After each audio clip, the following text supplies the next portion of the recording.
Jei sukyla audros, pagundos, jei patenki tarp bandymų uolų, pakelk akis į jūrų žvaigždę, šaukis Marijos pagalbos. Jei esi plakamas puikybės, išdidumo, pavydo bangų, nori piktžodžiauti, pažvelk į žvaigždę, šaukis Marijos.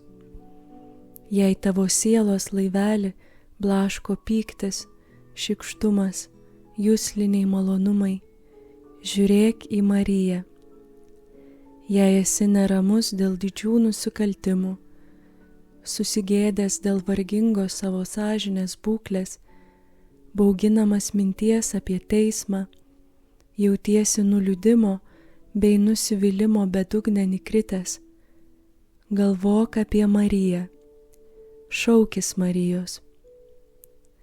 Ten niekuomet neapleidžia tavo širdies bei lūpų šaukimasis jos, mintis apie ją ir, kad tikriau susilauktum jos užtarimo ir pagalbos, seki jos pavyzdžiu. Sekdamas ją, negali paklysti, šaukdamasis jos, negali įpulti į nusivylimą. Galvodamas apie ją, neišklysi iš tiesos kelio. Jei ji laikys tave už rankų, nenupulsi. Jos globoje nėra ko bijoti. Jai vadovaujant, nepavargsi ir jos gerumo dėka saugiai pasiekiamas tikslas.